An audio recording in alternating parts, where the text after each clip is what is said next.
Hey guys, so we're coming to you from an anamorphic camera, and though this isn't anamorphic on a budget, I do want to talk about the Oscars. I'm not to discount Jimmy Kimmel, but Jimmy Kimmel is blander than a sack of rice. I don't really know how to describe his comedy because it's just so bland compared to Shane Gillis or Bill Burr.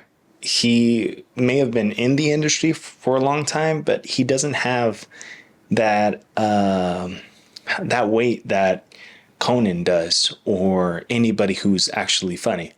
I don't know. I just think John Mulaney would make a great substitute for the next year. Please stop recycling this guy. So, fun fact, Billie Eilish has the same amount of Oscars as Martin Scorsese and Christopher Nolan combined. That's a fact. Given that the song did get a lot of critical acclaim and it was a bop in the TikTok sphere, I believe it was inevitable that it was going to be selected. Yay. But there were a lot of good songs in the selection. And another snub I want to address are all the other short film makers that only have that opportunity. They don't record too many films with A-listers. They are building up the financial means to release an independent film and have it rise the ranks rather than having the same prestige that one has been building up for maybe 25 years. I'm talking about Wes Anderson's win. Though I think it's great that he won, even nominated for a potential Oscar. I would have showed up, but I guess there was scheduling conflicts. But yeah, it was something that I didn't expect. I didn't expect him. I mean, I did expect him to win, but I didn't expect him to not show up. Nonetheless, I mean, congrats for his first win. Interstellar, I believe it was also snubbed then. However, these are my personal opinions. In terms for Best Actress, I think I had a little bit of a problem with Emma Stone winning it because Lily Gladstone, she perfected what it is to be an ill woman on set. And nonetheless, the film was one of its greatest pictures. If you were gonna not give him Best Picture, which compared to Oppenheimer, then you know, come on, or cinematography, then maybe Best Actress.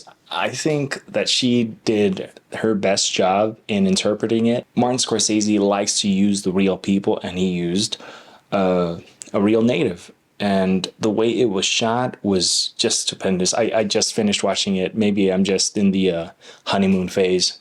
In terms of cinematography, as video makers, filmmakers, whatever you want to call ourselves, I would like to opt for video makers because we're not shooting on film, we're shooting on video. But also the lens choice in Poor Things was phenomenal. I was impressed when I was watching it in the theaters. Whilst watching it in the theater, I did see a few people walk out because that was just a lot of this, you know, a lot of smashing. And I mean, personally, I wasn't into too much of that because I'm watching a movie for the character development. I'm not watching it, you know, so I could leave with less clothes. No, it's a cop out when you have too much of that, you know. That's just my opinion. In terms of Oppenheimer, when Hoyte won the Oscar for Best Cinematography, he maybe said some things that many people didn't want to hear. To all aspiring filmmakers out there, I would like to say, please try shooting that incredible new hip thing called celluloid. But he emphasized that we should start recording these movies on film. I know the advantages of film, and I know the advantages of a video camera.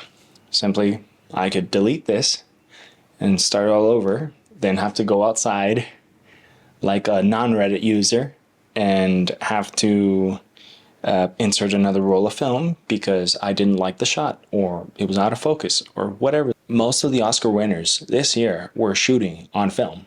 So that could be a wake-up call to some of us who have the means and don't want to use the richness. But then again, it's also down to the writers. Yeah, take it as you will, but everybody's advocating for film. And when I say everybody, I mean the Oscar voters, the Academy. Now, the Oscars as a whole is a way to give these creators an award to say, you know what, you did a good job, here's your pat on the back.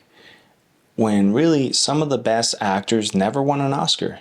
Some of the best directors took them years to get an Oscar, yet we still very much loved their films.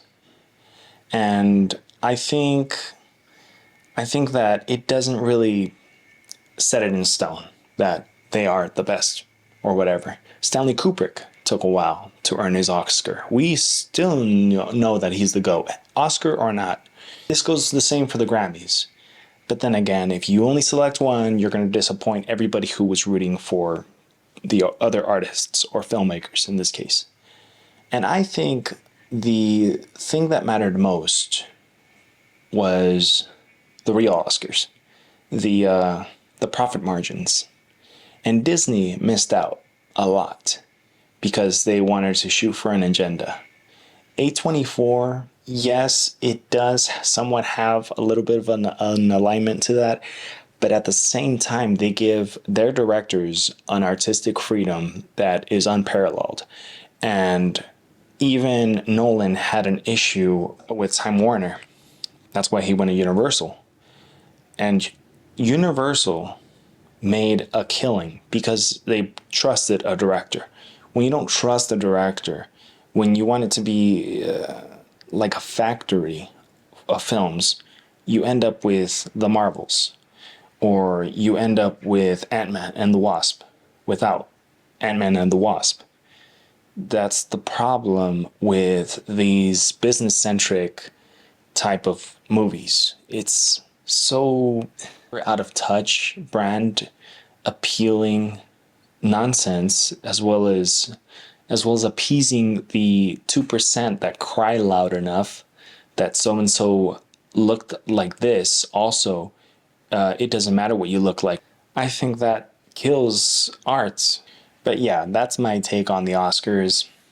Really, it is what it is, and honestly, I have my picks, and I know who should have won.